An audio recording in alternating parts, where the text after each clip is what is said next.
The global gambling industry had reached unprecedented heights when it touched a net worth of $540 billion in 2023, largely thanks to a consistent growth rate of 2% since 2018. Not just that, it's expected to hit a staggering $745 billion in 2028 with a growth of 6.6%. Experts are suggesting that it could even reach $888 billion in 2033, thus setting the pace to crack the trillion-dollar threshold soon after. In the US alone, the average sales per company was a ridiculous $279 million as per reports in 2022. Leading the way in earnings was the Las Vegas Sands Corporation with earnings of roughly $13.7 billion. They were closely followed by MGM Resorts, who made $12.9 billion of their own. This is quite a surprising set of statistics, especially if you consider the fact that gambling is often frowned upon and discouraged in multiple realms of society. However, there are some dirty secrets that the casinos and even the government doesn't want you to know. So to uncover those secrets, let's dive into the fraudulent yet fascinating world of gambling and casinos. Chapter 1. How do casinos cheat their customers? In order to understand this massive industry, let's first learn how the law defines it. Cheating in casinos usually refers to actions by the player or the gambling centers, which are prohibited by regional gambling control authorities. This may involve using suspect gadgets, interfering with the casino's devices, chip fraud, or misrepresenting games. The formally prescribed sanctions for cheating depend on the circumstances, the gravity of the cheating act, and the jurisdiction in which the casino operates. For example, in Nevada, for a player to cheat in a casino would be considered as a felony under their state law. In most other jurisdictions, specific statutes do not exist for the same, and alleged instances of cheating are resolved by the gambling authority of the region, which eventually gives way to more suspect actions. It is to be stated, though, that advantage play techniques are not considered to be cheating. For example, card counting is a legitimate advantage play strategy that can be employed in blackjack and other card games. Despite this, in almost all the jurisdictions, casinos are allowed to ban certain customers from their premises if they believe these customers are using advantage play techniques. This is regardless of whether they are in fact doing so, and even if it is not cheating. However, this practice of barring law-abiding citizens from public places is subject to judicial review. So far, courts in New Jersey and North Las Vegas, Nevada have found the practice of barring law-abiding citizens to be illegal. Even so, casinos like to use this tactic whenever they see a customer on a hot streak which just doesn't seem to end. Are there any other ways by which the casinos cheat their customers? Sure, let's go through them one by one. The first and probably the most popular one is where the casino uses a rigged roulette wheel to trick its customers into thinking that they're actually being given a fair try. A roulette wheel can be rigged in several ways, but the most commonly employed method includes the control of a trip pin placed in the ball track. In many cases, the dealer will attempt to cause the ball to settle into the single zero or the double zero pocket. Of course, they will make an exception if players have placed huge bets on those numbers, or if somebody has bet on the center column. This next method fits into a very gray area because of the nature with which the casinos execute it. Basically, it's when the managers of the venue notice a customer on a hot streak and do their best to try and distract them. This could involve sending complimentary drinks down their way, having some guards stand around the player to make them nervous, or even send attractive women to the customer to shift his attention elsewhere. There have also been times where the manager comes to the customer and offers a settlement price for him to stop playing. This is somewhat in line with what I was talking about earlier with casinos straight up banning customers even though they aren't doing anything wrong. However, with methods like the ones I mentioned here, casinos have been able to break several hot streaks and get away with it. You may have noticed casinos normally putting on a lot of dance acts by alluring women. This helps in providing a distraction from the game. They also promote theater casino entries with free booze to ensure people drink up and loosen control of themselves, shell out more money, and are easily distracted. Next up, we have false deals, which are actually a lot more common than you might believe.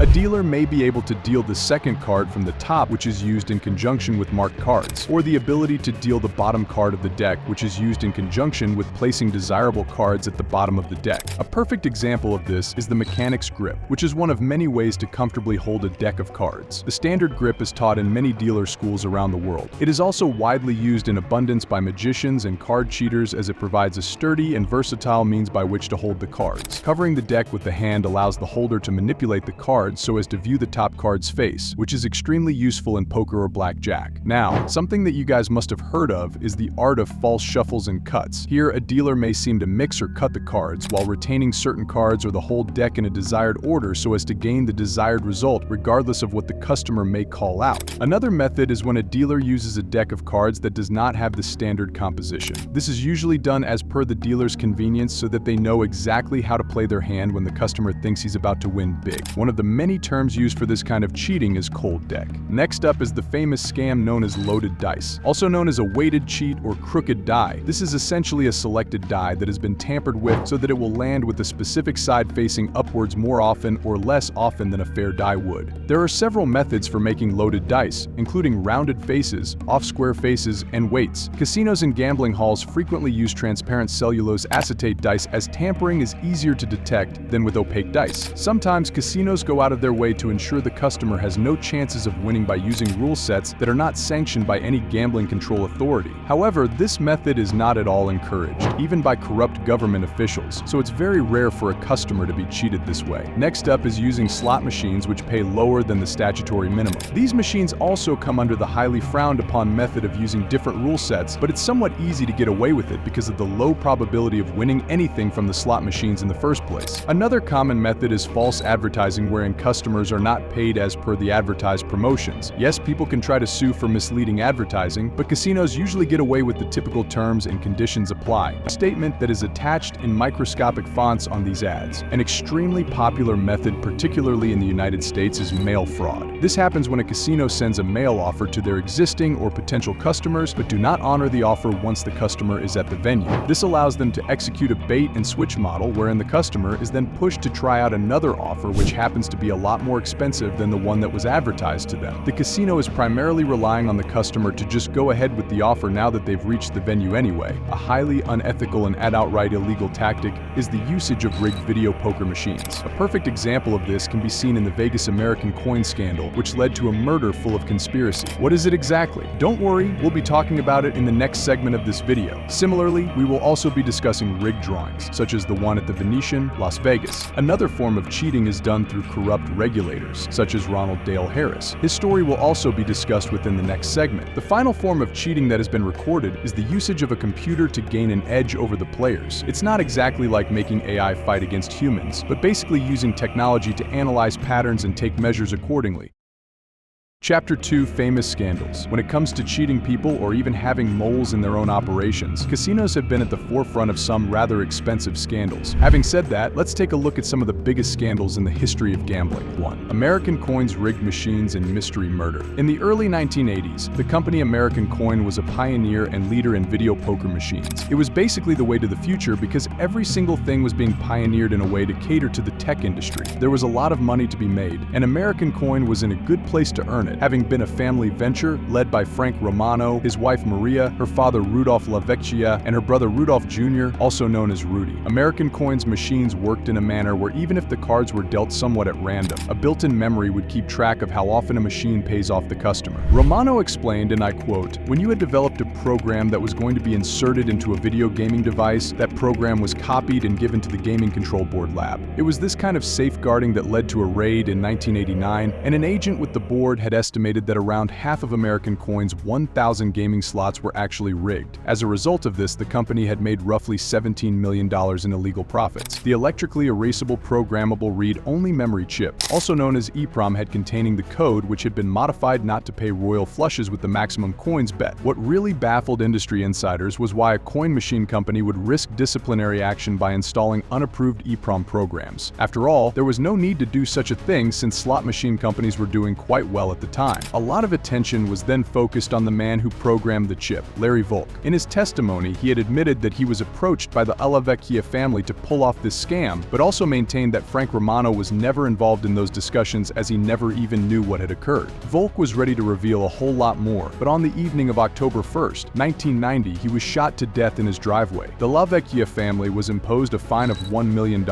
and were subjected to further investigations over the suspicion of them ordering a hit on Volk, but the culprits turned out to be two completely different people. One was a former Las Vegas real estate agent, Sony Beckman, and the other was her nephew, John Sipes. You know, I'd really love to talk about this particular scandal in detail, so let me know in the comments if you guys want a dedicated video on it. 2. A dealer helping his friends. In 2016, a Bellagio craps dealer by the name of Mark William Branco and two of his accomplices, Jeffrey Martin and Anthony Grant Granito, were arrested and charged with at least 4 years in Nevada State Prison for scamming the casino and its customers out of more than $1 million.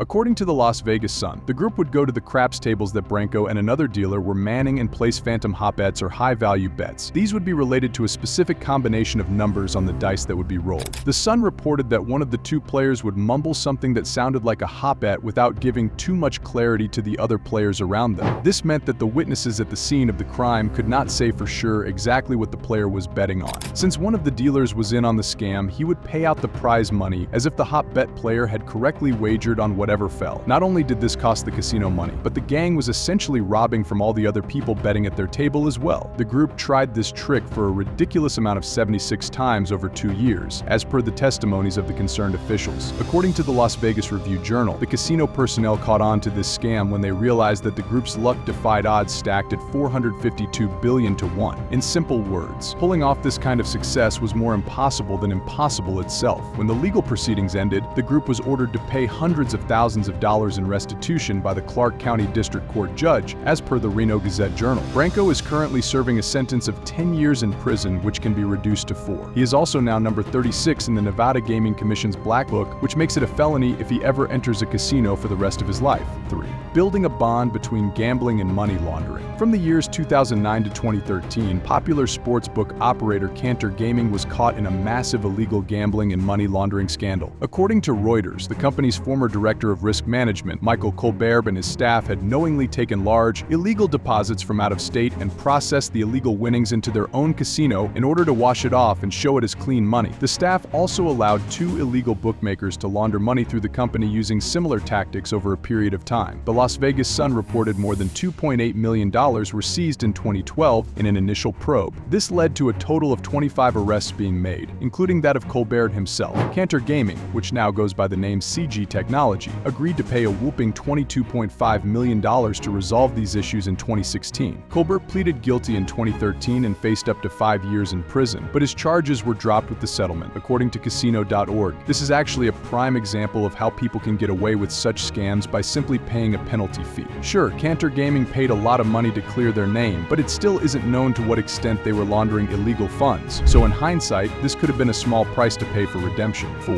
The Venetian rigging. The Venetian Las Vegas is a luxury hotel and casino resort located on the Las Vegas Strip in Paradise, Nevada, United States. While it did enjoy a certain reputation, things went sour for them when they were implicated in rigging a 2002 contest to make sure a losing gambler won a Mercedes-Benz. This crime, along with the violation of other state rules, would go on to cost the Venetian $1 million in the form of an agreed settlement, thus subsiding a 12-count Gaming Control Board complaint. The complaint that was filed early in the morning had charged the Venetian with rigging 3 separate drawings the property held in February 2002, awarding the car as well as a gambling chip worth $20,000. This was in addition to a gambling chip worth $10,000 that was given to predetermined winners. In the rigged drawing for the car, an unnamed executive from the Venetian hid a ticket for a gambler which was pre-selected to win. The ticket was kept in his shirt sleeve, and then the executive pretended to select a ticket before naming the predetermined player as the winner. The player who won the car had already lost a substantial amount of cash, which was what seemed suspicious to the authorities. But it didn't just end there. The first 3 complaints involved the 3 rigged contests, and the 4th involved 2 property executives who knew about the contest rigging in advance and failed to stop it. David Friedman, an assistant to the Venetian owner Sheldon Adelson, said in a statement that the Venetian took great pride in its regulatory compliance record. The statement noted, the settlement agreement shows that all licensees must remain vigilant in their pursuit of a zero-tolerance policy as it relates to any potential violations of Nevada's gaming regulations. The Venetian's commitment to this policy was clearly demonstrated in its responses to each count of the complaint. The complaint's 5th count involved a separate credit scheme, where gamblers were granted more credit than they should have been. Counts 6 and 7 dealt with cash transaction reporting violations, one of which had involved an employee in Vancouver, British Columbia, who accepted $27,000 American dollars in currency and deposited it in property accounts in 3 separate increments of $9,000 each as a way to evade reporting. Count 8 involved a key employee who violated rules by placing $40,000 in sports bets for a customer who left the employee the chips and called from out of state to give instructions for the bets. Count 9 9 charged the Venetian with failing to account for promotional disbursements, and Count 10 charged the property with improper voiding of markers. Counts 11 and 12 dealt with the property's purchase of 7 cases of wine at $15,000 each. One count referred to the property's violation of Clark County liquor regulations for not buying the wine from a licensed distributor, while the other dealt with the failure of the property executives to advise those who had bought the wine that some of the bottles may have been counterfeit. The Gaming Control Board complaint didn't name the Venetian executives who rigged the contest to award the luxury car, but the settlement agreement noted that the involved executives lost their jobs as a direct result of the complaints. The settlement called for the Venetian to pay a fine of $663,000, as well as $337,000 to cover the Control Board's investigation costs, amounting to a total payment of $1 million to the Nevada Gaming Commission. Of course, casinos aren't the only ones who end up cheating their customers. There have been times where the roles have been reversed as well. Let's check out some of the most infamous gambling scams where people made bank.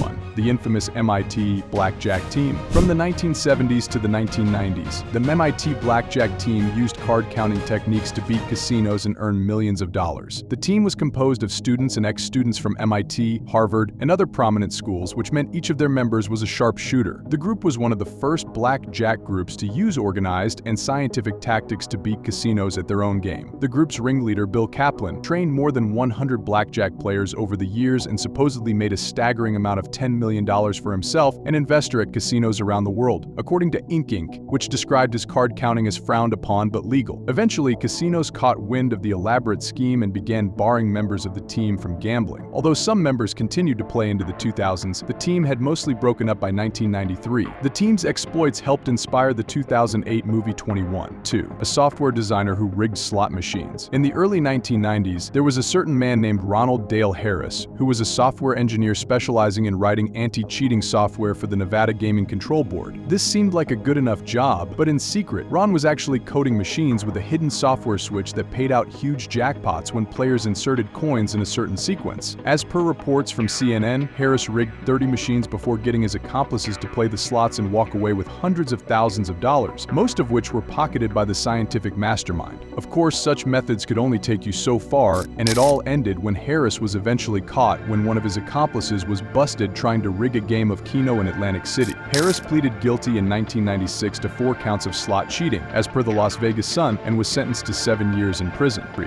An entire collection of fake slot machines. Louis Colavecchio, also known as the Coin, was a renowned counterfeiter who used fabricated slot machine coins to win thousands of dollars from Vegas casinos without betting even a single dime of real money. In 1997, he was convicted and sentenced to 27 months in federal prison for his manufacturing of the coins, according to Coin Week. New Haven Register reported he had 750 pounds of coins in his car when he was arrested in Atlantic City. Colavecchio was arrested again at the ripe age of 76 last year in Pawtucket, Rhode Island, for counterfeiting 2,400 fake $100 bills, according to the Providence Journal. Clearly, he had a habit he could not get rid of. 4. A glitch in $500,000. John Kane managed to win more than $500,000 playing video poker by exploiting a software bug he found in machines across the country. According to Wired, Kane inadvertently discovered a glitch in the Game King line of video poker machines that allowed players to replay hands with different base wagers. That meant Kane could sit at a machine for hours betting 1 cent at a time, and when he eventually scored a jackpot-winning hand, he could replay the hand with a maximum wager of $10, which would earn him an astonishing payout of $10,000 or even more. Kane and his friend Andre Nestor, who had also taken part in the scheme, were eventually arrested, but they both walked free after federal prosecutors failed to find or justify any charges of hacking and conspiracy. In the words of Kane's attorney, all these guys did is simply push a sequence of buttons that they were legally entitled to push. He wasn't wrong there. 5. A technique that's worth $5 million.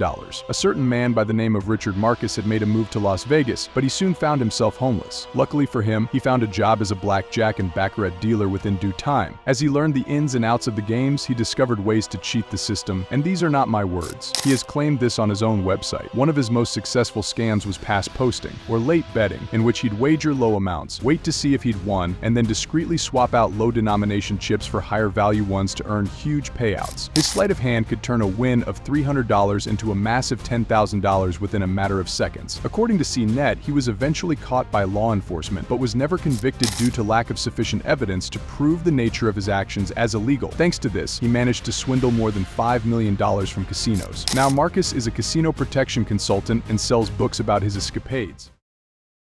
Chapter 3. Why does the government love casinos? Casinos have become a major industry in the United States and have continued to dominate the scene ever since they rose to prominence. Prior to the 1980s, casino gambling was legal only in Nevada and Atlantic City, NJ. Since then, a ton of states have legalized casino gambling. But why exactly would you encourage your citizens to gamble their hard-earned money away? The reason all these states have approved commercial casino gambling is primarily because they see it as a tool for economic growth. The greatest perceived benefits are increased employment, greater tax revenue to state and local governments, and growth in local retail sales. Increasing fiscal pressure on state budgets, the fear of lost revenue to casinos in neighboring states, and a more favorable public attitude regarding casino gambling all have led to its acceptance, according to the National Gambling Impact Study Commission's final report. In addition, the passage of the Indian Gaming Regulatory Act in 1988 allowed Indian tribes to operate casinos on their own reservations. Many states now have a combination of tribal and corporate casinos. Another reason why many levels of government have authorized multiple forms of gambling in an effort to raise money for needed services without raising direct taxes. These include everything from bingo games in church basements to multi-million-dollar poker tournaments, which have become even more prominent nowadays due to the massive surge in esports. Sometimes, states advertise revenues from certain games to be devoted to particular needs, such as education. For example, when New Hampshire authorized a state lottery in 1963, it represented a major shift in social policy. No state governments had previously directly run gambling operations to raise money. Other states followed suit, and now the majority of the states run some type of lottery to raise funds for state operations. Some states restrict this revenue to specific forms of expenditures, usually oriented toward education, while others allow lottery revenues to be spent on general government. This has brought about morally questionable issues, such as states using marketing firms to increase their market share or to develop new programs when old forms of gambling do not raise as much money. The American Gaming Association breaks gambling down into multiple categories, namely public and private card rooms, commercial casinos, charitable games, and bingo, both of which are also run by government authorities, tribal casinos, lotteries, advanced deposit wagering, and pari-mutuel wagering. Now, let's break down the reasons why your government wants you to gamble in casinos. First up is tax revenue from gambling operations. At the end of the day, casinos are run by companies for the purpose of business, and you make a lot of profit in this industry. In the beginning of the video, I mentioned the global market size for gambling, so let's take a look at how much of it comes from America. Commercial casinos in the US made a riveting $66.5 billion from gamblers in 2023, which marked the industry's best year ever, according to figures released by its National Trade Association. The American Gaming Association said that total was 10% higher than in 2022, which itself was a record-setting year. When revenue figures from tribal-owned casinos will be released separately later this year, they are expected to show that overall casino gambling brought in close to $110 billion to us casino operators in 2023. When you're minting that kind of cash, why will the government stop you, especially if you're paying them a share of your profits? Also, gambling earnings are fully taxable and you must report the income on your tax returns. Gambling income includes but isn't limited to winnings from lotteries, raffles, horse races, and casinos. It includes cash winnings in the fair market value of prizes, such as cars and trips as well. Generally, if you win more than $5,000 on a wager, and the payout is at least 300 times the amount of your bet, the IRS requires the payer to withhold 24% of your winnings for income taxes. So basically, that portion of your earnings will be deducted at source from the casino if you qualify for the deduction, and you'll be given an acknowledgement of the same so that you can file it when the time comes. Look, I know I'm giving you examples from America, but please note that this logic pretty much applies to any other country out there, even China, which has 4 of the top 5 biggest casinos in the world, including the largest one, the Venetian in Macau, too.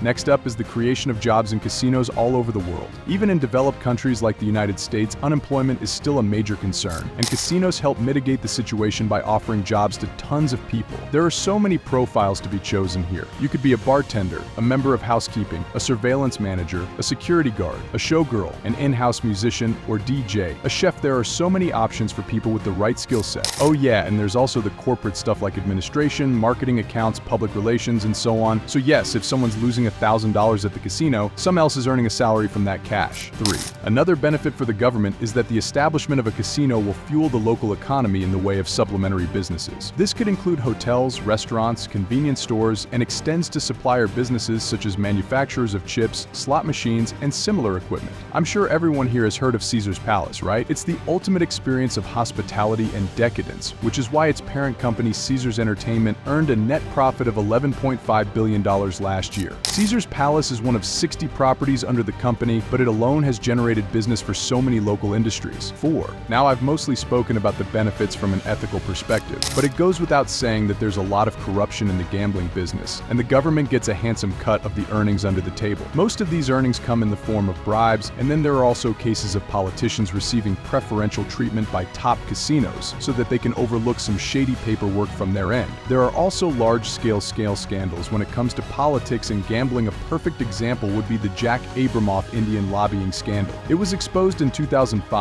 and was related to fraud perpetrated by political lobbyists Jack Abramoff, Ralph E. Reed Jr., Grover Norquist, and Michael Scanlon on Native American tribes who were seeking to develop casino gambling on their reservations. The lobbyists charged the tribes an estimated $85 million in fees, which was ludicrous to say the least. Abramoff and Scanlon grossly overbilled their clients, secretly splitting the multi-million-dollar profits. In one case, they secretly orchestrated lobbying against their own clients in order to force them to pay for lobbying services. In the course of the scheme, the lobbyists were accused of illegally giving gifts and making campaign donations to legislators in return for votes or support of legislation. Representative Bob Ney and 2 aides to Tom DeLay were directly implicated, while other politicians were also believed to have various ties to the scam. On the 3rd of January 2006, Abramoff pleaded guilty to 3 felony counts. They were conspiracy, fraud, and tax evasion, involving charges stemming principally from his lobbying activities in Washington on behalf of Native American tribes. In addition, Abramoff and other defendants were ordered to make a restitution of at least $25 million that was defrauded from clients, most notably the Native American tribes. Abramoff owed the Internal Revenue Service $1.7 million as a result of his guilty plea to the tax evasion charge. Chapter 4. An addiction even celebrities can't fight. Of course, it shouldn't come as a surprise that gambling is one of the many addictions that Hollywood harvests from its celebrity victims. Let's go through a few of them quickly. US rapper Nelly was accused of blowing all his money on gambling by his former promoter, Slim. Ben Affleck had to go into rehab so that he could curb his addictions towards gambling as well as alcohol. Famed American Pie actress Shannon Elizabeth started a second career as a poker player, and it was even rumored that she was running a gambling ring from her own home. 2.5 Men star Charlie Sheen is no stranger to the world of betting either. During their divorce filing in 2006, Denise Richards claimed that Sheen had wasted hundreds of thousands of dollars on sports betting. The most popular NBA star of all time, Michael Jordan, was rumored to have retired in 1993, partly due to a troublesome gambling addiction that was costing him millions of dollars. Baywatch star Pamela Anderson was so hooked to poker that she actually ended up getting married to professional poker player Rick Salomon, not once but twice. Spider-Man star Tobey Maguire was an avid poker player, and he even tried to get his best friend Leonardo DiCaprio to indulge in the same sins. However, he wasn't too keen on gambling with his money, so it led to only Tobey getting caught in the middle of a massive Ponzi scheme wherein he won $300,000 from illegal poker games being held in hotels that did not have gambling licenses. He managed to get out of it without too much of a stain on his credentials, but he hasn't exactly stopped with his gambling habits since then either.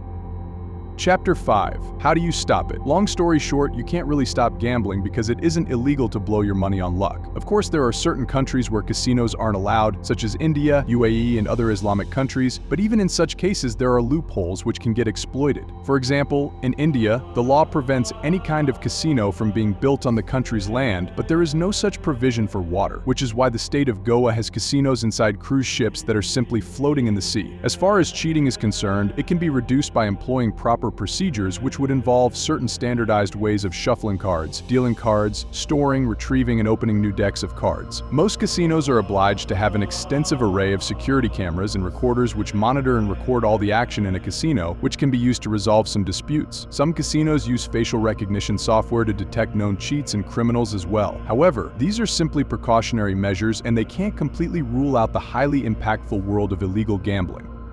Chapter 6. Conclusion. So, with all that we've learned today, I think we can all agree that gambling and casinos are here to stay, no matter how corrupt or illegal some of its components can get. With the way things are going, especially with online sports betting circuits gaining traction all over the world, the industry will only continue to grow, and people will continue to get richer off the greed of others. The best that we can do for now is to avoid going down the rabbit hole ourselves. Like, share, and subscribe if you liked the video, and feel free to suggest any topics you'd like to see in my future videos. See you soon.